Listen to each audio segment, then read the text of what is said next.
Polda Jawa Barat telah menetapkan 2 tersangka dalam kecelakaan maut di Tol Cipularang kilometer 91 dan sudah bergabung bersama kami Kapolres Purwakarta AKBP Matrius. Selamat siang Pak Matrius.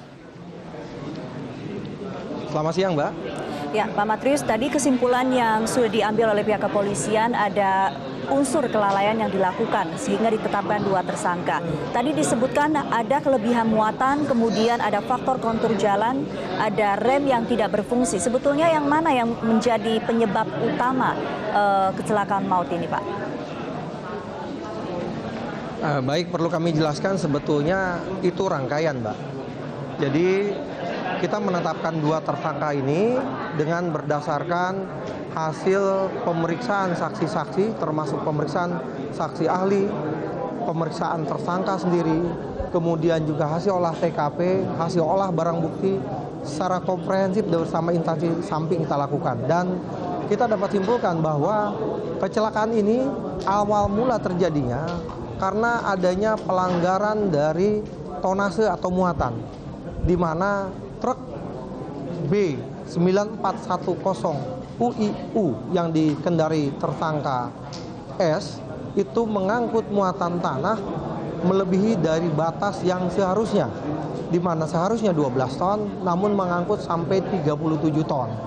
Dan mengingat kelebihan muatan ini kita katakan 3 kali lipat dari yang seharusnya, kemudian juga tersangka membawa kendaraannya di turunan yang cukup panjang dari kilometer 97 ke kilometer 90 dengan panjang kurang lebih 7 km, dan tersangka mengakui bahwa dari turunan ini menggunakan gigi 6 dengan kecepatan tinggi.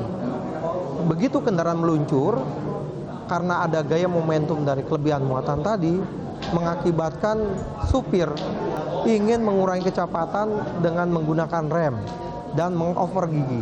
Namun ternyata karena kecepatan yang tinggi dan kelebihan muatan tadi mengakibatkan rem sudah tidak bisa berfungsi maksimal. Dengan kata lain, jadi koefisien remnya berkurang atau tidak bisa pakem remnya, hingga terjadi menabrak kendaraan-kendaraan lain yang ada di depannya. Begitu Mbak. Ya, Pak Matrius, kalau kita lihat kronologisnya, dam truk pertama yang terguling yang dikemudikan oleh DH, kemudian menyalip dam truk kedua yang dikemudikan oleh tersangka S ini. Sebetulnya bisa diantisipasi? Sebetulnya kita lihat kalau saja para tersangka ini tidak membawa muatan yang berlebih, saya kira pengereman akan lebih maksimal. Dan ditambah juga begitu di turunan, pengemudi bisa mengantisipasi dengan mengurangi kecepatan kendaraan dengan melakukan pengereman secara bertahap dan mengopor gigi atau engine brake ke gigi yang lebih kecil dari gigi 6 ke 5 ke 4, sebetulnya ini masih bisa diantisipasi. Begitu Mbak. Baik. Pak Matrius, tadi Anda katakan untuk tersangka S ini terancam hukuman paling tinggi 6 tahun penjara ya. Tetapi dalam kecelakaan ini statusnya sebagai pengemudi, tetapi bukan orang yang menginstruksikan muatan 37 ton ini.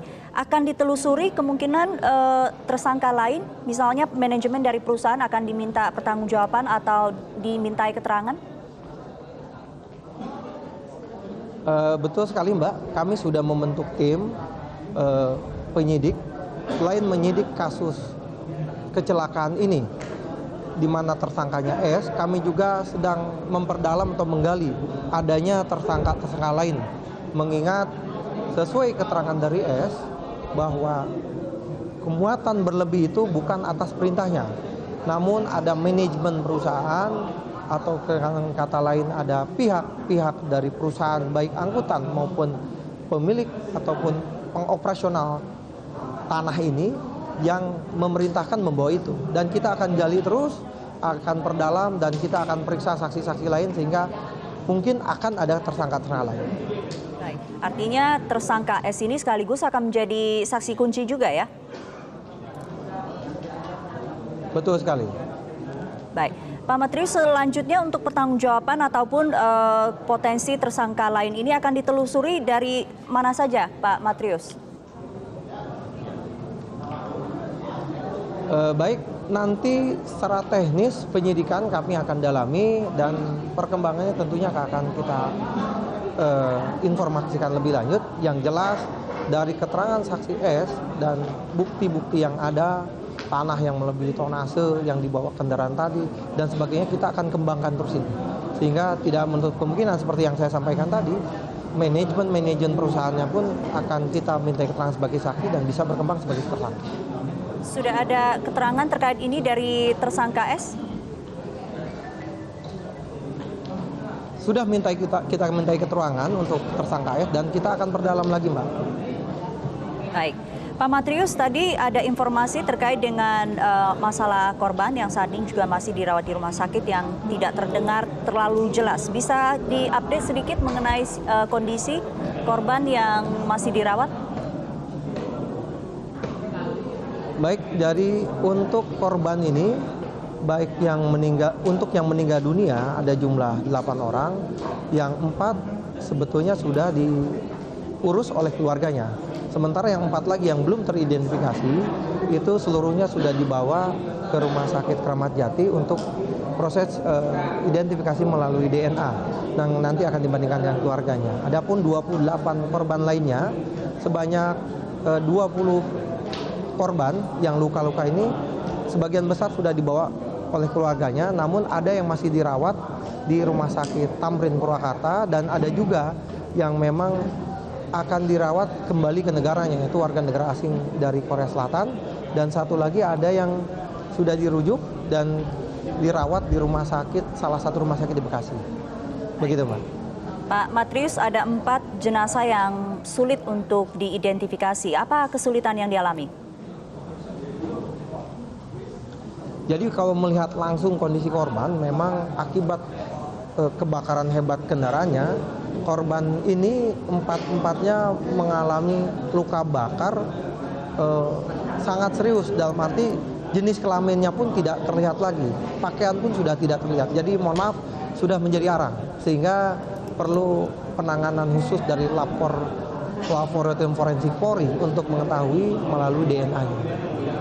Baik, data-data yang dibutuhkan dari keluarga sudah dikumpulkan semuanya? Dari 4 keluarga yang dibutuhkan, kemarin sudah ada 2 keluarga yang datang. Namun keluarga yang belum tetap kita himbau, kita informasikan, dan kita akan arahkan langsung ke Rumah Sakit Kramat Jati untuk diambil sampel DNA-nya dan nanti akan dibandingkan dengan DNA korban. Baik, Pak Matrius, saya tanyakan sedikit mengenai lokasi kejadian. Ini lokasi yang bisa dikatakan yang sangat rawan karena sering sekali kecelakaan terjadi. Apakah setelah ini akan ada rambu-rambu khusus yang menurut Anda patut dipasang di lokasi kejadian, khususnya di kilometer 90 hingga 100? Baik, tadi baru saja kami melaksanakan gelar kasus kecelakaan menonjol ini dengan seluruh stakeholder, para pemangku kepentingan jalan. Salah satunya hadir dari Jasa Marga PT Jasa Marga Purbalenyi, di mana hasil dari gelar tadi masing-masing instansi akan menindaklanjuti sesuai dengan tugas pokok dan fungsi perannya masing-masing, di mana mungkin dari Jasa Marga pun sudah menyampaikan akan mengkaji ulang tentang keselamatan jalan ini, termasuk rencana pembuatan jalur penyelamat. Mungkin ini informasi yang bisa saya sampaikan. Terima kasih AKBP Matrius, Kapolres Purwakarta untuk waktunya di Breaking News.